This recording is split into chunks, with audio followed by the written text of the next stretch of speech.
Hi everybody, good morning. Welcome to Mr. Reid's kitchen slash classroom. This morning I'm going to give a really quick lecture on a complex subject, but it's information that as teachers we need to know. I'm standing here in the Reid kitchen. I have my makeshift classroom behind me. I apologize for the lighting in the room here, but there's no time like the present. Over my shoulder, I guess it would be this shoulder, you see this poster that is on prominent display in the Reid kitchen slash dining room. And what it is it's basically the rules of our family. Be kind, do your best, be honest, forgive and forget, etc. And what this is an example of is positive reinforcement. I'm trying to reinforce good behaviors, mostly in my children, but it's a good reminder for the adults as well. And I'm using some basic principles that we're going to talk about today in this poster. It's just an example. Another example, which I never used with my children, but I've heard people joking about it, is Mr. Spoon. Okay? The idea being that when someone is naughty, they get a little tap on the hand with the wooden spoon. As I said, not a practice that we used in our household, but it is one that I'm using as an example of a way to reinforce behavior. And with Mr. Spoon, you don't want Mr. Spoon to come out because he's an example of punishment. And so if mom or dad has to threaten Mr. Spoon with a small child, the child knows that possible punishment might be coming. So these are two examples, a positive example over my shoulder and a negative example. But I want to dive into a lot more detail about this. 1 second. I want to talk about basically operant conditioning and some of the theory and history that goes with that. We live in interesting times. As teachers, we draw on a lot of different disciplines, and psychology, along with other disciplines, mathematics, science, geography, history. We all get to use these disciplines, both qualitative and quantitative data, into our classrooms. Also, there's a myriad of technologies that we get to use, but what is it about the student learner? What is it about education? How can we reach out to them? Well, there's all sorts of psychological theories that have been proposed for the last 150 years. When we talk about behavioral learning, we're really talking about conditions that define reinforcement, punishment, and even the extinction of behaviors that we don't want to see. In our classrooms, we want to concentrate more on desirable stimulus that is present in our classrooms so that we can strengthen positive behavior in the classroom. But I don't want to get too far ahead of myself. So an important person in classical conditioning in psychology is a guy named Ivan Pavlov, which most people have heard of Mr. Pavlov and Pavlov's dog, his famous Pavlov's dog, which was a classic example of of classical conditioning in psychology. If you're not familiar with Pavlov's dog, in a nutshell, the dog starts having saliva when it anticipates getting a treat. And so the animal, based on a bell or some other signal, knew that it was going to get a reward, and so it would have this uncontrollable, involuntary reaction. We don't want to think of our students as animals. We want them to have to have voluntary reactions and responses to stimulus. And a very important psychologist who based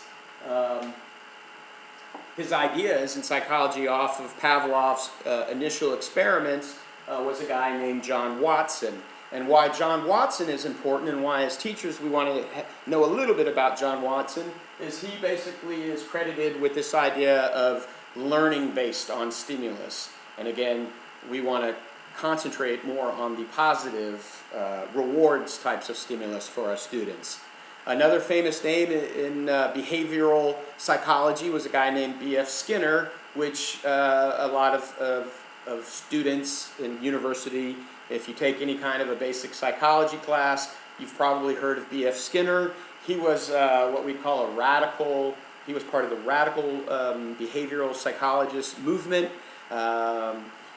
along with others who weren't really concerned about the internal cognitive workings of the brain, more what kind of external stimulus could be provided to change people's behaviors.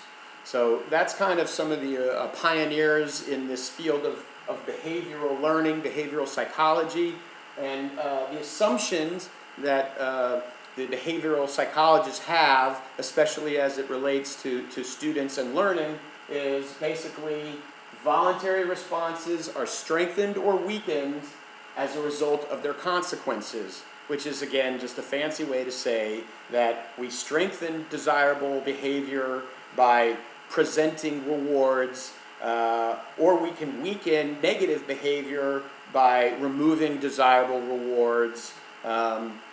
You would basically have to look at this as a matrix between the types of stimulus, positive, negative, and whether it's either presented or it's removed from the student. I don't want to get into the details of the psychology. I just want you to understand that a major idea is this voluntary and involuntary condition of the student, as well as this idea of positive reinforcement or the removal of negative reinforcement. So this again goes back to this idea of students being a black box, and we control the inputs, and hopefully we don't know what goes on, and we get a positive outcome on the other side of this black box. Well, that was okay for many decades, and it led to a lot of experimentation in laboratories, but it didn't answer some of those intrinsic motivational issues that students have. So then we got into a new phase of trying to understand how learners learn in the educational system, and we came up, or we got this idea of social learning. Basically that students learn from observation. How do we tie that observation into internal motivation? One of the pioneers of this idea, theorist, was a guy named Bandura. Bandura basically said that it is through observation and imitation of a model that students learn. And again, this is getting to some of that internal thinking, internal intrinsic motivations that students have to learn. And so as a teacher, basically under this social learning model or this social learning theory, the idea is basically to first get the students' attention, okay?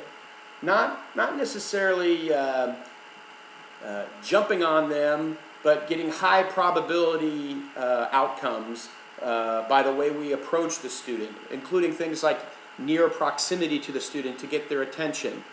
Okay, we all had that disruptive student, and if you just walk close and stand near that disruption, most times, or at least in my circumstances and in my experience, the student will come to attention and pay attention with the task at hand.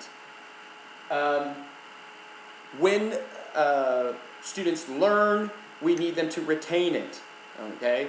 And part of this retention is confirming with formative assessments and later summative assessments that they have retained the ability to do an activity or perhaps to memorize some information that's important for the content that they're learning. And then they need to be able to produce it. We call that production, where basically in the classroom the student can recreate the activity to a significant standard where they would show that they have mastered the particular content. And finally, we want to keep that motivation going because this is a central part of social learning. In order to model, in order for a student to want to observe the behavior or the activity or the content that you're trying to teach them, they have to basically be motivated intrinsically. It's not just a question of working on the outside of the box. Controlled rewards, punishments, kind of as the old way we think as parents as well as teachers. Social learning theories are the way to go, but we need to be knowledgeable about the behavioral learning methods and models as well. It's the incorporation of all these things that make teaching such a wonderful discipline. I hope this has been helpful for you, and I wish you success in all your endeavors. Have a great day.